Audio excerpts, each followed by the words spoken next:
چاند کی پیشین گوئی کرنا کیسا ہے؟ شریعت میں چاند کی پہلے سے پیش گوئی کرنے کی کیا حقیقت ہے؟ کیا پیش گوئی کا یہ پیش گوئی کر سکتے ہیں کہ اس دفعہ عید فلاں تاریخ کو ہوگی؟ محمد ندیم کراچی. جی ہاں جی، فلکیات کے علم میں بڑی ترقی کی ہے.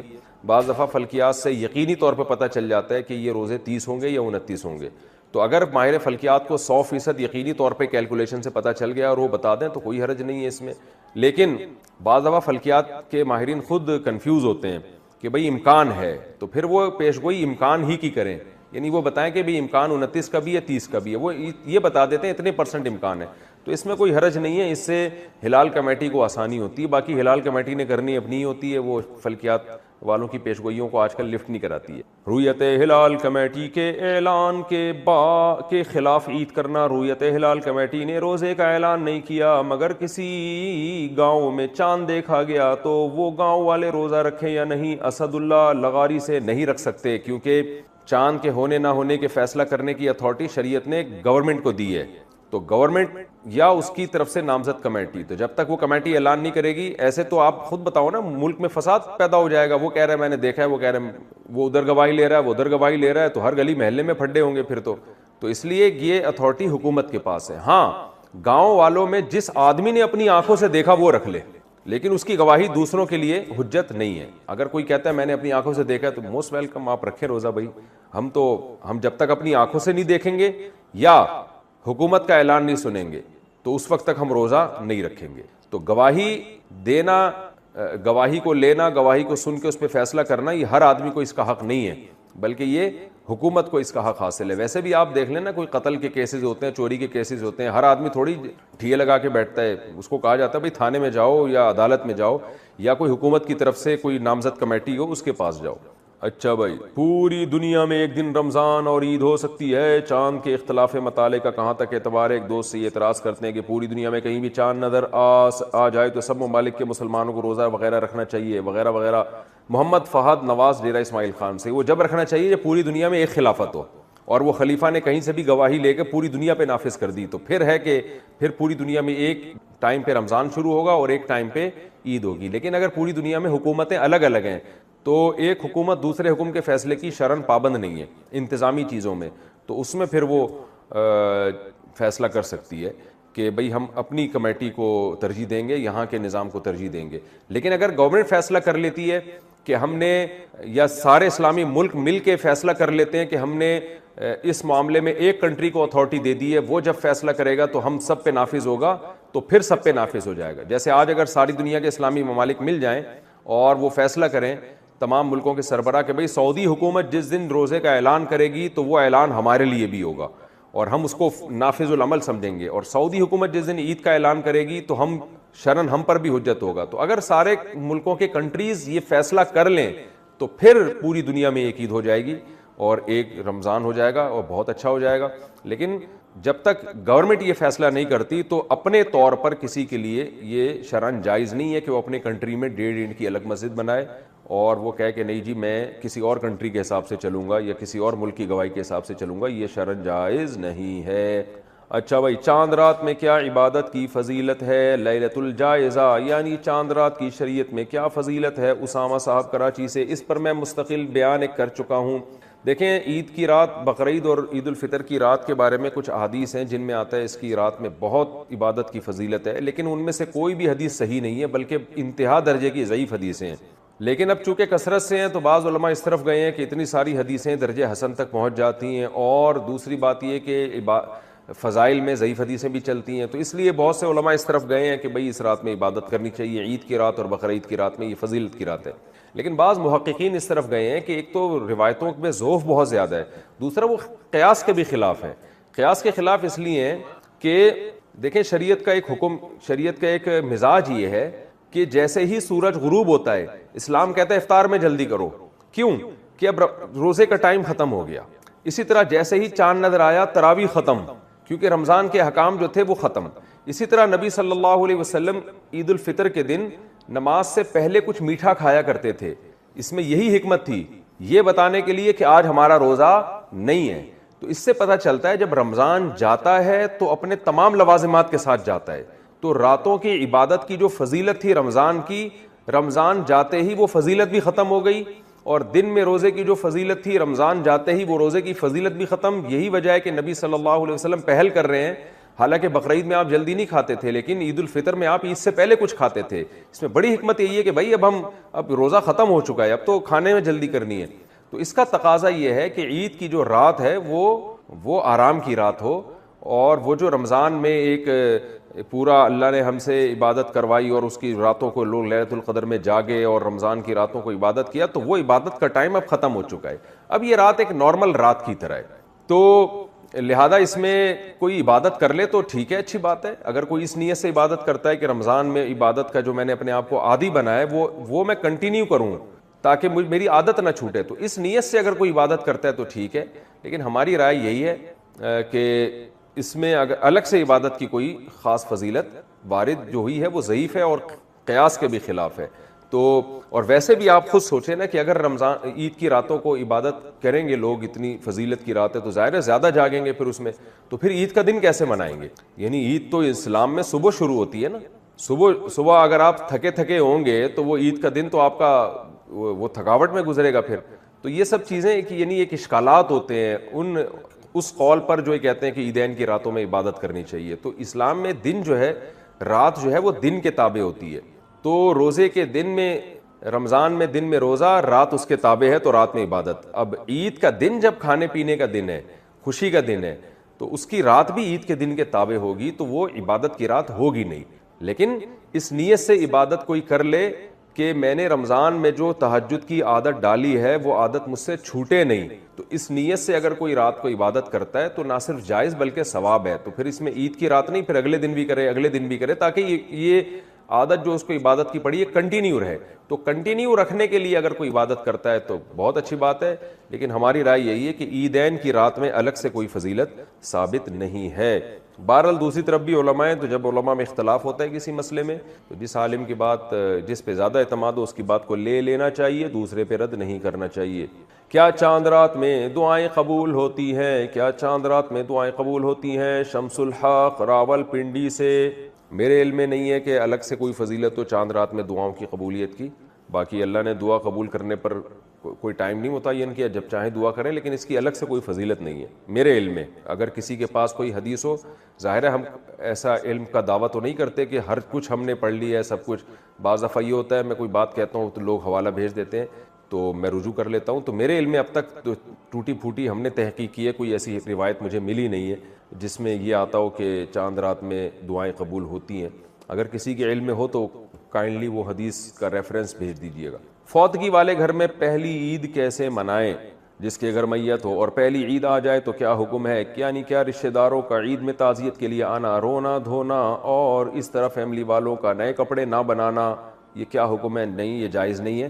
ان کے لیے بھی عید ایسے ہی ہے جیسے دوسروں کے لیے.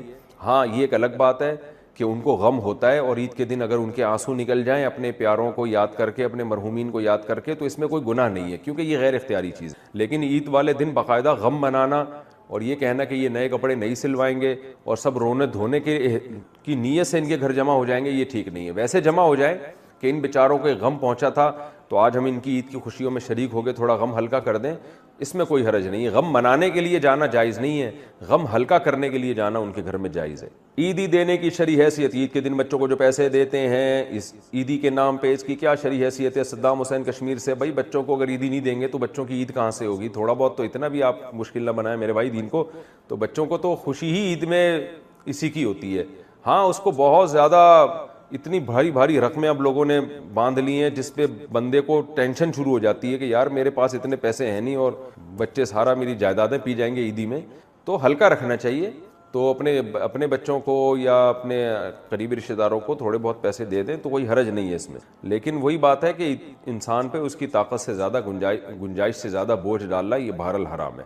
اگر کہیں اتنا زیادہ یہ رسم جڑ پکڑ گئی ہے کہ آپ کی بوجھ بننے لگی ہے تو پھر اس کو ختم کر دینا چاہیے. عید میں گلے ملنا کیسا؟ عید کی نماز کے بعد گلے ملنے کا سنت طریقہ کیا ہے؟ کیا ایک بار ملنا ہے یا 3 بار؟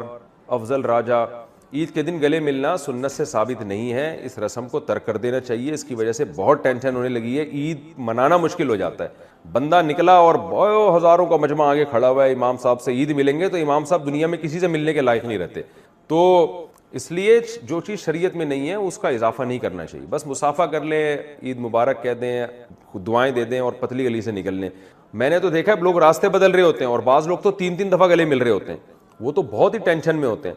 اب آپ گلی میں جا رہے ہو, آگے سے 10 آدمی آ رہے ہیں, او بھائی آدمی کہتے ہیں اب ہر ایک سے 3 دفعہ ملو, تو 10 کو 3 سے ضرب دیں 30 دفعہ, تو 30 دفعہ جب آپ اس سے گلے ملے, پھر آگے 5 آدمی آ رہے ہیں تو 5 یا 15 وہ ہو گئے, پھر تو تھوڑے یعنی ایک اتنی ٹینشن ہوتی ہے. آدمی کہتا ہے یار میں اگر گلا گھر میں رکھ کے آتا یا اس کی عید ملنے کے لیے کوئی الگ سے گلا بنوا لیتا تو زیادہ اچھا ہوتا. تو جو شریعت میں نہیں ہے وہ نہ کریں, اپنے اوپر خام خواہ کی پابندیاں نہ لگوائیں.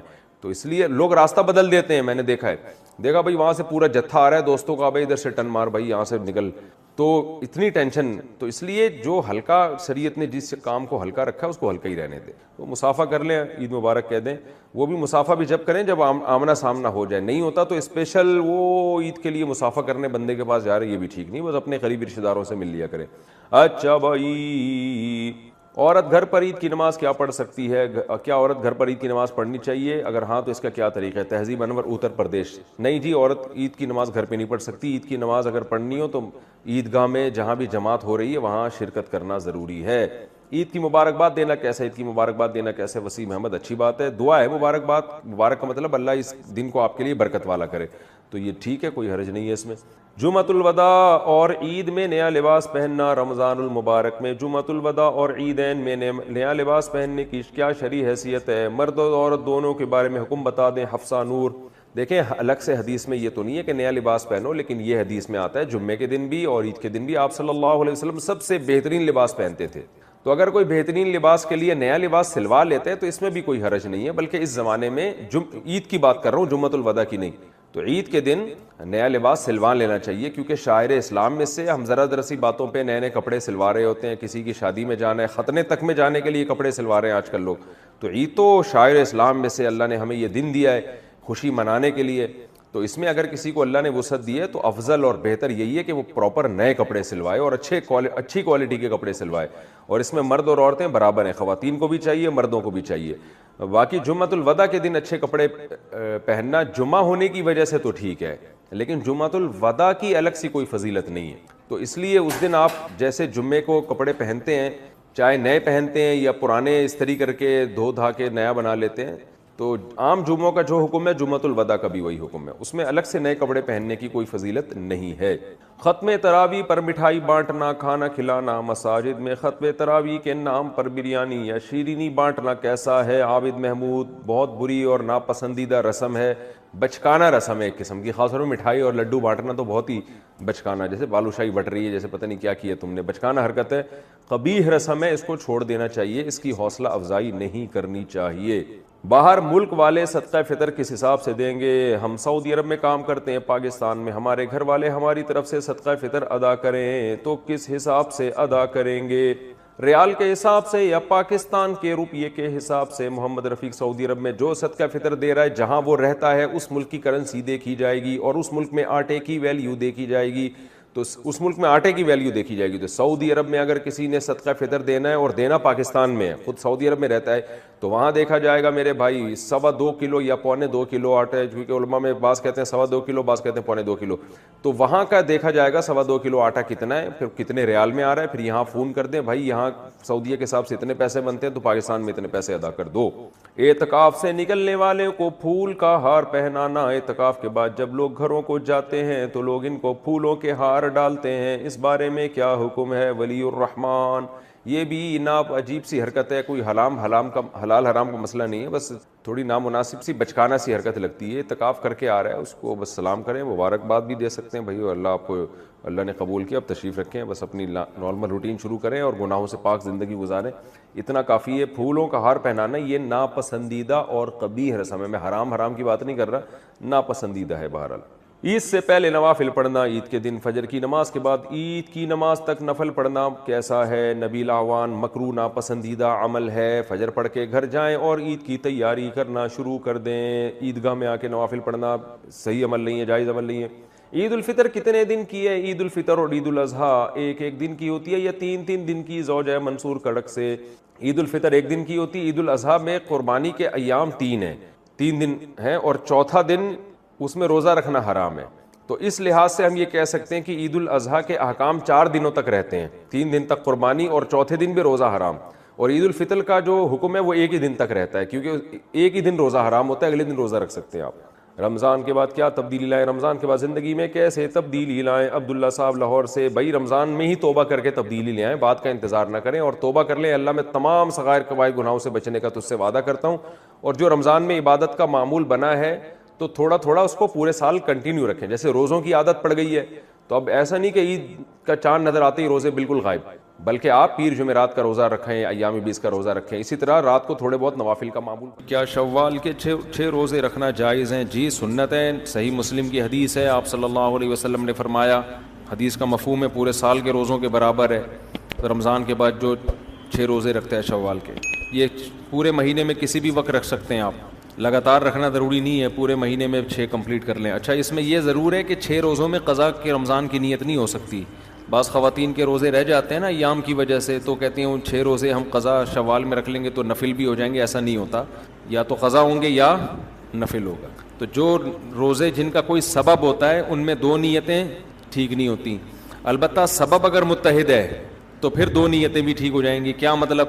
جیسے آپ ایام 20 کے روزے رکھتے ہو، 13، 14 اور 15 کے، چاند کی 13ویں، 14ویں اور 15ویں تاریخ کا روزہ، اور پیر اور جمعرات کا بھی روزہ رکھتے ہو آپ، تو اب 13 تاریخ کو پیر آ گئی، سمجھتے ہیں، یہ جمعرات آ گیا، اب یہاں 2 نیتیں ہو جائیں گی، کیونکہ دونوں اسباب پائے گئے ہیں یہاں پہ، پیر والا دن بھی پایا گیا اور ایام 20 والا بھی۔ اب یہ دونوں الگ نہیں ہو سکتے، کیونکہ آپ کہیں گے میں آج پیر کی نیت کرتا ہوں، ایام 20 کی بعد میں کروں گا، تو وہ تو دن چلا جائے گا نا ایام 20 کا۔ تو یہاں 2 نیتیں جائز ہیں، جیسے 10 محرم کا روزہ آپ نے رکھا، وہ پیر کا بھی روزہ تھا، ایام 20 بھی تھا، تو اس میں 3 نیتیں جائز ہو جائیں گی، 10 محرم کی بھی اور ایام 20 کی بھی اور پیر یا جمعرات کی بھی، وہاں تینوں جائز ہیں۔ اچھا بھائی، جنوبی وزیرستان اور افغانستان میں اس سال 28 روزوں کا رمضان ہوا، KPK اور عمان میں 29 روزوں کا، جبکہ پاکستان اور باقی ممالک میں 30 روزوں کا رمضان ہوا، ایسا کیوں؟ اور باقی ماہ میں اس طرح کی غلطی یا اختلاف کیوں نہیں ہوتا؟ بھائی میں پشاور کے بارے میں بیان کئی دفعہ ریکارڈ کرانے کا سوچتا ہوں، مگر پشاور سے دشمنی نہیں مول لینا چاہتا میں، سمجھتے ہو؟ پشاور ہمارا آنا جانا ہوتا بھی ہے، ہمارے ایک سسرال بھی پٹھان ہے، تو ایسی بات کرو ہی نہیں جو بعد میں افورڈ نہ کر سکو، تو ورنہ وہ طریقہ بالکل بھی ٹھیک اب کر دیے بات۔ تو حقیقت یہی ہے کہ 1954 میں حضرت مفتی رشید احمد صاحب رحمہ اللہ، حضرت مفتی محمد شفیع صاحب اور ملک کے بڑے بڑے علماء جمع ہوئے تھے، اور یہ تحریر آج بھی موجود ہے کہ یہ جو پشاور یا ان علاقوں میں چاند کا اعلان کیا جاتا ہے یہ غلط ہے۔ دیکھیں کچھ چیزیں بدیہی ہوتی ہیں، میں اپنے پشاور والے بھائیوں سے ریکویسٹ کے طور پہ کہوں گا، اگر میں غلط ہوں تو آپ کہہ دیں بھائی مفتی صاحب غلط کہہ رہے ہیں، بس اس سے زیادہ مخالفت نہ کریں، صحیح ہے نا؟ اس سے زیادہ نہیں کہ پشاور میں داخلے پر پابندی لگا دیں، پتھراؤ کریں، بھائی یہ غلط باتیں کر رہا ہے، ایسا نہیں ہے، آپ بول دو بھائی مفتی صاحب سے غلطی ہوئی ہے، بس اتنا، تو اپنی رائے دینے کا تو حق ہے نا ہمیں۔ اور یہ کوئی پٹھان پنجابی سرائکی مہاجر مسئلہ نہیں ہے، یہاں جو اس تحریر پہ جو دستخط ہیں وہ پٹھان علماء کے بھی ہیں، ہمارے اساتذہ میں پٹھان علماء بھی ہیں، وہ بھی پشاور کے چاند کو غلط کہتے ہیں، کہ جو چاند کا ایک دن پہلے اعلان ہو جاتا ہے غلط ہے، اور بڑے بڑے ماہر فلکیات ہیں، بڑے بڑے مفتیان کرام ہیں، وہیں KPK سے پڑھے بھی وہیں سے ہیں، تو یہ کوئی قوم پرستی کا مسئلہ نہ بنا لیا جائے اس کو، تو کہ بھئی کراچی والے چونکہ یہ قوم کے ہیں تو وہ پشاور والے کے، چاند کی کوئی قوم نہیں ہوتی، ٹھیک ہے نا، وہ اگر ہے تو سب کے لیے ہے، نہیں ہے تو کسی کے لیے بھی نہیں۔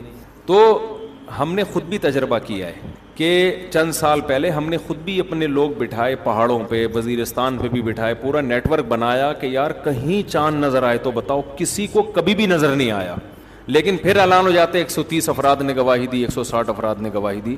لوگ کہتے ہیں اتنے سارے افراد جب گواہی دے رہے ہیں تو ہم گواہی کے مکلف ہیں، چاند ہو یا نہ ہو، ہم تو گواہی کو دیکھیں گے۔ تو دیکھیں اصولی بات ہے کہ شریعت میں علی الاطلاق گواہی نہ شریعت میں قبول ہے نہ دنیا کے کسی قانون میں، ہمیشہ گواہوں کو پرکھا جاتا ہے، ہمیشہ گواہوں کو، کہ ان کی بات میں کتنی صداقت ہے۔ بغیر پرکھے دنیا میں کوئی بھی نہیں ہے کہ 2 آدمی جا کے 4 آدمی گواہی دے دیں جی اس نے اس کا موبائل چرایا ہے، عدالت جرح کرے گی، عدالت ان سے کراس کویشچن پوچھے گی کہ اچھا یہ بتاؤ، ایک گواہ کو الگ لے کر آئے گی، بتاؤ کہاں کب چرایا؟ تم نے دیکھا؟ وہ کہے گا ہاں میں نے دیکھا ہے. کتنے بجے چرایا؟ وہ کہہ رہا ہے میں نے رات 12 بجے دیکھا چرایا ہے. دوسرے گواہ کو لے کر آئے گی, تم بتاؤ کتنے بجے چرایا؟ وہ کہے گا میں نے دوپہر 3 بجے دیکھا چرا رہا تھا. تو اس طرح کے گواہ اگر 3 کیا 4 کیا 4000 بھی ہوں گے, عدالت ان کی گواہی کو ریجیکٹ کر دے گی کہ یار ان کے تو بیانات میں تضاد ہے. اب دیکھو فلکیات کی روح سے ہم یہ نہیں کہتے فلکیات کی وجہ سے چاند کا اعلان ہوگا, اعلان تو دیکھنے پر ہی ہوگا, لیکن فلکیات کا علم یہ بتا دے گا کہ یہ دیکھنا ممکن بھی ہے کہ نہیں ہے. مثال کے طور پر ہم نقشوں میں دیکھتے ہیں غروب آفتاب کا ٹائم, سورج غروب ہونے کا ٹائم لکھا ہوتا ہے نا, اس پہ ہم روزہ افطار کرتے ہیں. نبی کے دور میں یہ ٹائم نہیں ہوتا تھا, لوگ دیکھتے تھے کہ سورج غروب ہو گیا تو حضرت بلال اذان دے دیتے تھے, لوگ افطار کر لیتے تھے. اب کیا ہے کہ فلکیات کا علم نے ترقی کی, اب ہمیں پہلے سے پتا ہوتا ہے, کیلکولیشن کر کے بتاتے ہیں بھائی کراچی میں 7:05 پر سورج غروب ہوگا. فلکیات کے علم سے ہمیں یہ اندازہ ہو جاتا ہے, سمجھتے ہیں نا. اب کوئی بندہ 6 بجے 10 آدمی آ کے ہمیں کہیں 6 بجے کہ خدا کی قسم سورج ہم نے اپنی آنکھوں سے غروب ہوتا ہوا دیکھا ہے, تو جو فلکیات کی تھوڑی بہت بھی الف بے جانتا ہوگا وہ قسم اٹھا کے کہہ سکے گا کہ یہ جھوٹ بول رہے ہیں, کیونکہ سورج غروب ہونے کا ٹائم جو کیلکولیٹ کیا ہے وہ 7:05, یہ ہو ہی نہیں سکتا. تو فلکیات کی روح سے یہ پتا چل جاتا ہے کہ چاند پیدا بھی ہوا تھا کہ نہیں ہوا تھا. پیدا ہوا تھا تو دیکھنے کے قابل تھا یا نہیں تھا. دیکھو 3 اسٹیپ ہوتے ہیں جو فلکیات کی کیلکولیشن سے پتا چلتے ہیں. ایک اسٹیپ, بعض دفعہ تو یہ پتا چل جاتا ہے کہ چاند کا نظر آنا ممکن ہے ہی نہیں, کیونکہ سورج غروب ہونے سے پہلے چاند غائب ہو چکا ہوگا. اور یہ اتنی پکی کیلکولیشن ہوتی ہے, اتنی پکی کہ اس میں غلطی کا امکان نہیں ہوتا. ساری دنیا میں کسی سے بھی پوچھو گے, امریکہ بھی فون کرو گے, وہ بھی وہاں کا بھی فلکیات کا ماہر کہے گا بھائی ہے ہی نہیں, ناممکن ہے. ایک اسٹیپ یہ ہوتا ہے کہ فلکیات کی روح سے یہ یقین ہوتا ہے کہ چاند لازمی نظر آئے گا, یہ بھی ہوتا ہے. اس میں تو دیکھا, یہ پوری دنیا دیکھے گی اس کو, یا پورا ملک دیکھے گا, یا پورا پشاور دیکھے گا. ایک اسٹیپ یہ ہوتا ہے کہ ماہر فلکیات یہ کہتے ہیں کہ اتنا باریک ہوگا, تھوڑی دیر کے لیے ہوگا, ممکن ہے نظر آ جائے, ممکن ہے نظر نہ آئے. ایسے اسٹیپ پہ آپ یہ کہہ سکتے ہیں کہ 130 آدمیوں نے گواہی دی ہے تو یار شاید نظر آ گیا ہو, سمجھ رہے. یہاں یہ ممکن ہوتا ہے, لیکن اس میں بھی یہ ہے کہ ان سے پوچھا جائے گا کہاں دیکھا ہے. وہ ایسی لوکیشن بتا رہے ہیں یا ایسا زاویہ بتا رہے ہیں کہ وہاں ممکن ہے ہی نہیں, تو وہاں بھی گواہی کیا کی جائے گی, رد کی جائے گی. تو علل اطلاق دنیا میں کہیں بھی نہیں ہے. اب ہوتا یہ ہے کہ میں پشاور کے بھائیوں سے ایک سوال پوچھتا ہوں کہ دیکھو میرے بھی شاگرد ہیں, پشاور میں بہت زیادہ رہتے ہیں, بہت سے علماء ہیں جو پشاور کے, ہم نے ان سے پڑھا ہے. ہم سب سے ایک سوال کرتے ہیں کہ 30-40 سالوں میں کھلی آنکھوں آپ نے کبھی دیکھا چاند, کہ آدھا پشاور دیکھ رہا ہو ہے بھائی, سب دیکھ رہے ہو, وہی نظر آ گیا, وہی نظر آ گیا. یہ کیا بات ہے؟ دیکھو کراچی میں ایسا ہوتا ہے, کبھی ہمیں نظر نہیں آتا, ہلال کمیٹی اعلان کرتی ہے بھائی چند لوگوں کو نظر آئے ہم مان لیتے ہیں, لیکن کبھی ایسا بھی ہوتا ہے کہ سب دیکھ رہے ہوتے ہیں. لیکن پشاور میں ایسا نہیں ہوتا. جب بھی عید کا چاند ہوگا 130 یا 200 آدمی ہی دیکھیں گے, پورا پشاور نہیں دیکھتا کبھی بھی. تو یہ تو بہت بڑا فالٹ ہے. چاند تو کبھی ساری دنیا کو نظر آتا ہے, کبھی تھوڑے سے لوگوں کو نظر آتا ہے.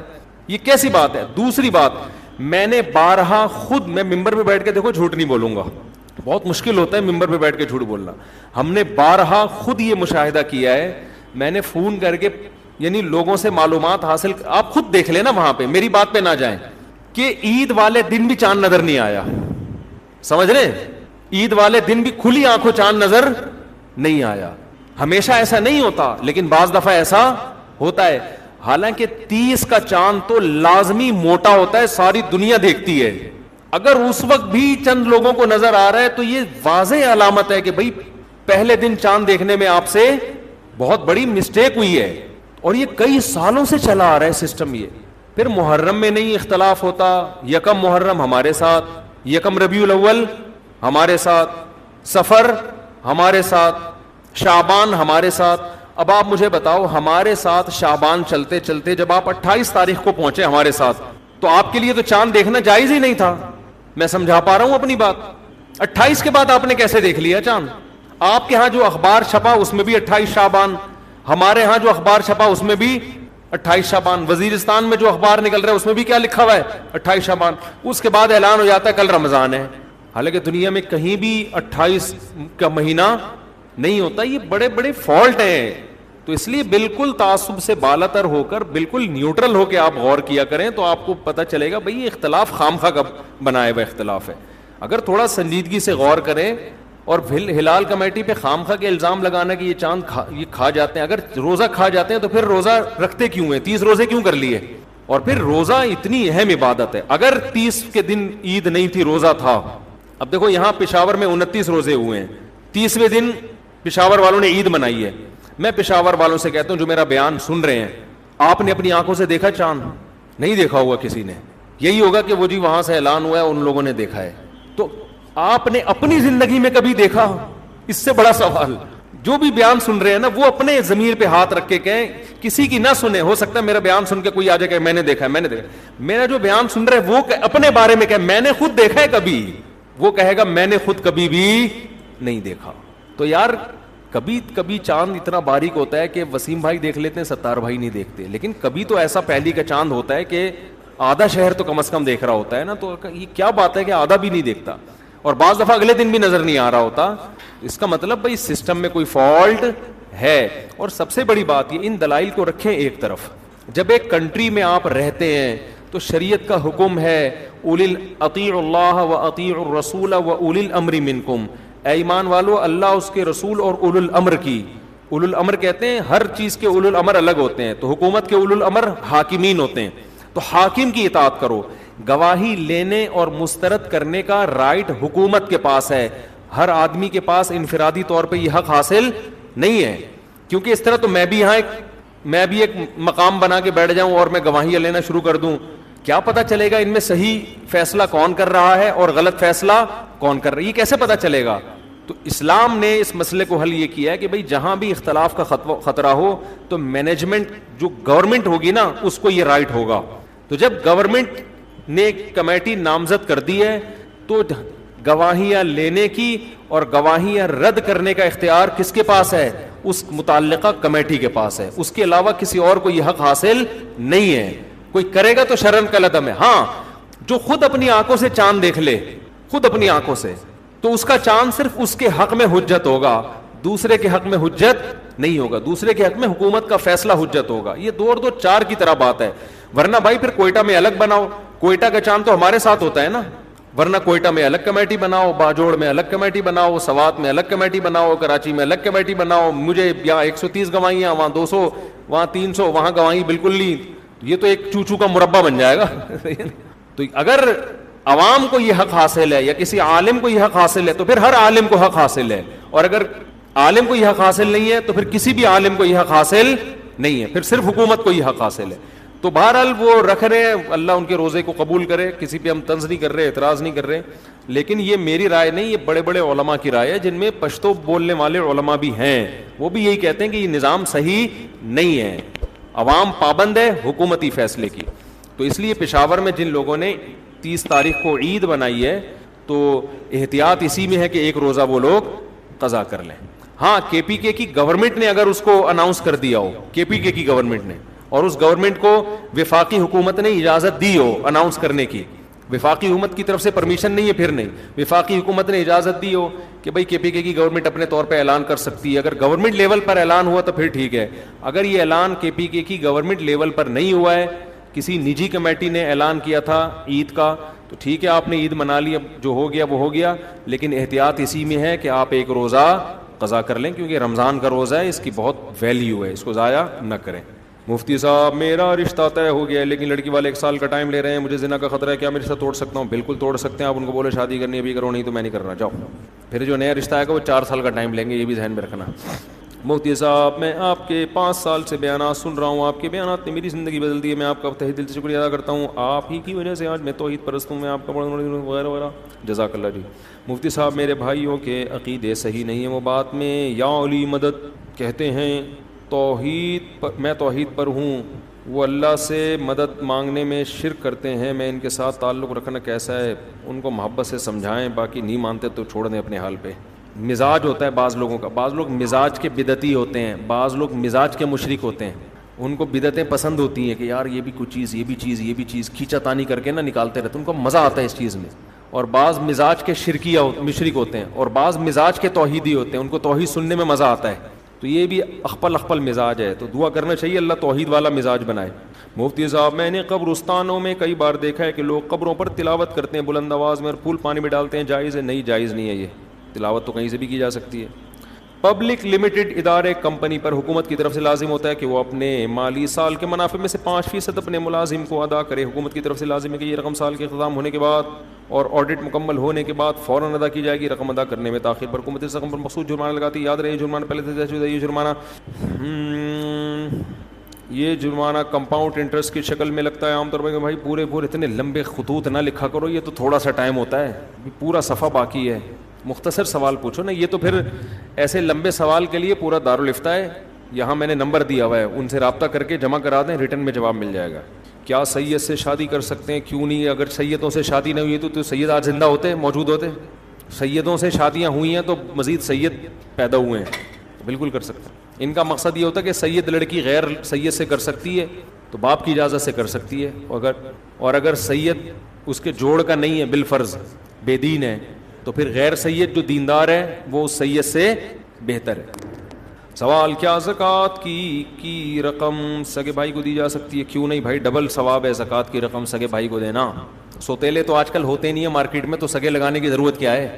ایسے کہہ رہے ہیں جیسے ابا نے 4 شادیاں کی ہیں, کچھ سگے ہیں کچھ سوتیلے ہیں. تو سوتیلے آج کل مارکیٹ میں ہوتے نہیں ہیں, یہ ونس اپون اے ٹائم. کیا زکوٰۃ کی رقم کسی رشتہ دار کو بیٹی کی شادی پر دی جا سکتی ہے؟ نہیں, مالک بنانا ضروری ہے, چاہے وہ اب شادی پہ خرچ کرے. آپ اس کو دے دیں رقم کہ بھئی یہ اپنی شادی پہ خرچ کر لو, یہ بچی کی شادی پہ خرچ کر لو, دے اس کو دیں, مالک بنائیں, یا سامان وغیرہ خرید کے دے دیں اس کو. مفتی صاحب سپلائی کرتا تھا ہر سال, پارٹی کی رضامندی سے زکوٰۃ میں نہیں مندی سکتے. بہت سے دکاندار مال فروخت کر کے رقم کھا جاتے ہیں, اور کافی اس میں دیکھو جو رقم آپ نے لوگوں کو دی ہے اور ملنے کی اب امید نہیں ہے تو اس رقم پہ زکوٰۃ لازم نہیں ہے. سمجھتے ہو, امید نہیں ہے ملنے کی لیکن بعد میں مل گئی, تو 2 قول ہیں اس میں. بعض فقہا کہتے ہیں کہ اب جب مل جائے گی تو زکوٰۃ دینی پڑے گی, اور بعض کہتے ہیں نہیں, جب ایک دفعہ ساقط ہو گئی تو بس ہو گئی وہ. تو دونوں قول ہیں, ایک میں گنجائش ہے اور ایک میں احتیاط ہے. اور کوئی سوال آپ میں سے کسی نے پوچھنا ہو تو پوچھ لیں. کیا نماز؟ ہاں تو چاہیے, مقابلہ اچھا ہے. ہم تو بچپن میں مقابلے کرتے تھے راتوں کو عبادت کے, تو نے کتنی رکعتیں پڑھی, وہ کہہ رہا تھا 40, ہم کہتے تھے 50 پڑھ کے آ رہا ہوں میں. بچوں کو تو اسی طرح شوق پیدا ہوتا ہے. نہیں, تراویح کی نماز 8 رکعت نہیں ہے, بس دبئی والے تو پڑھنے لگے 8, اب ان کو کیا, کون وہ پڑھ رہے ہیں, اس پہ شکر ادا کریں اللہ کا. دونوں طرف, ہاں بس تو 20 والی میں پڑھ لیں. اس پہ تو کئی بار جواب دے چکا ہوں نا, 8 رکعت کی کیا اصل میں. جی اچھا, انہوں نے کہا پاکستان کے علماء ایسے ہی ہیں. یہ بہت اچھا سوال ہے, یہ اس سوال کا میں جواب دیتا ہوں. بہترین بات کی آپ نے, یہ سوال عوام کے فائدے کا ہے.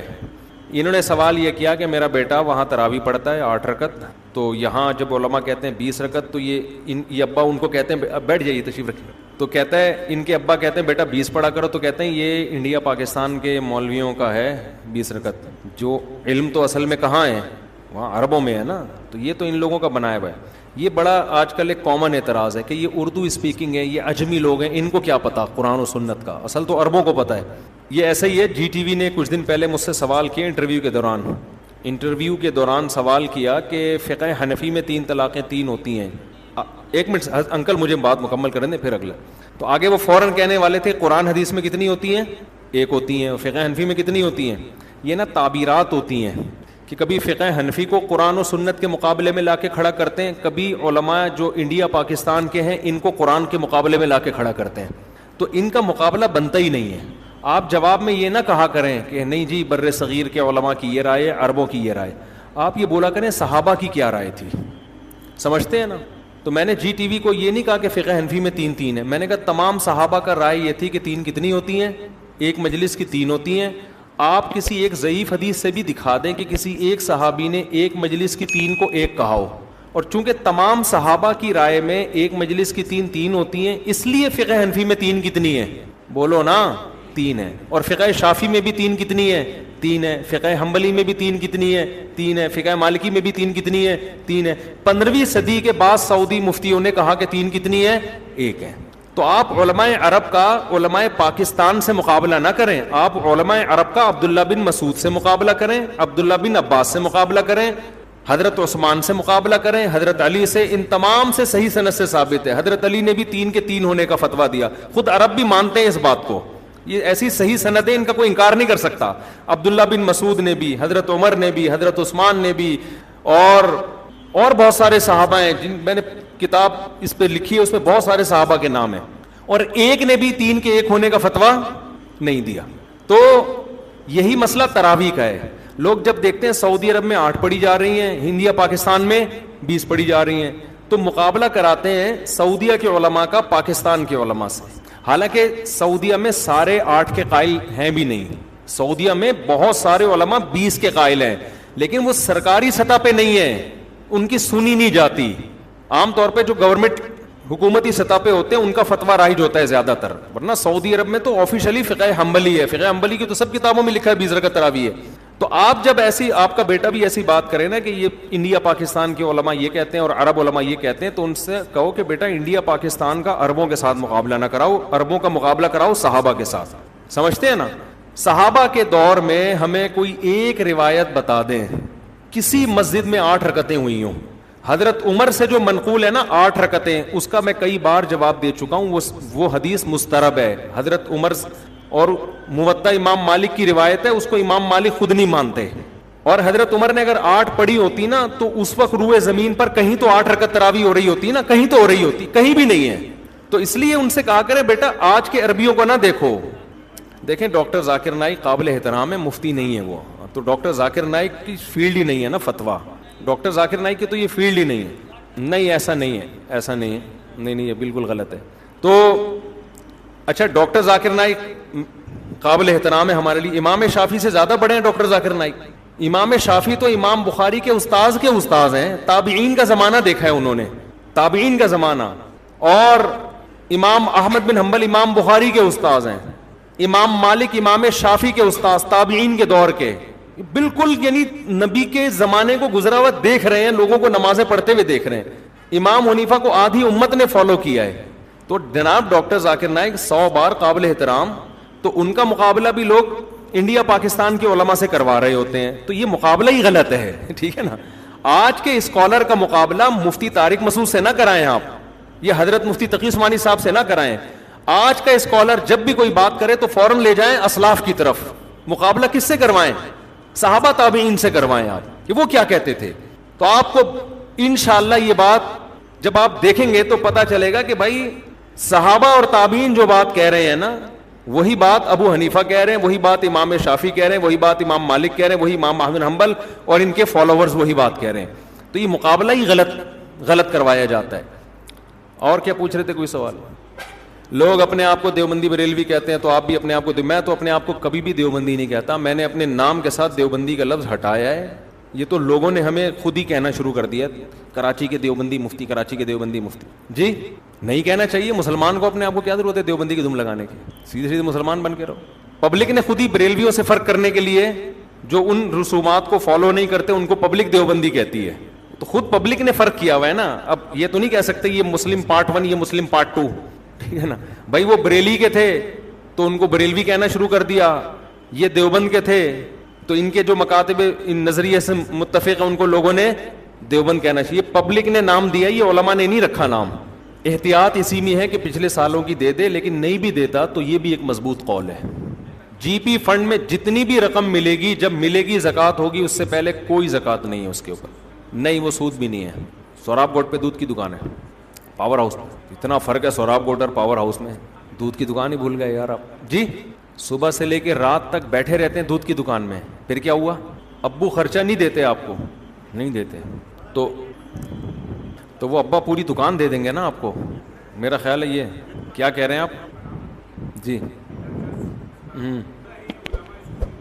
جی میں جواب دیتا ہوں اس کا. اچھا یہ بھائی دیکھو، میں آپ کے ابا سے ریکویسٹ کر سکتا ہوں کہ جب بیٹا صبح سے لے کے رات تک بیٹھا ہوا ہے تو تھوڑا سا اس کو بھی کچھ دہی مکھن دے دیں نا، تھوڑی سی ریکویسٹ کر دوں گا. اور کیا کر سکتے ہیں. یہ سلمان بھائی نے سوال کیا ہے کہ جی میسج دے دیں، انڈیا سے آئے ہیں ماشاء اللہ. جی ادھر آ جائیں، کیمرے میں آ جائیں، کیمرے میں آ جائیں. کوئی مسئلہ تو نہیں ہوگا آپ کے لیے؟ انڈیا مولانا صاحب نے گروپ پہ ہم نے دیکھا تھا جو ابھی حال انہوں نے تھوڑی دیر پہلے بیان کرا تھا، تو اس وقت سارے ہندو علاقوں میں ہی تھا.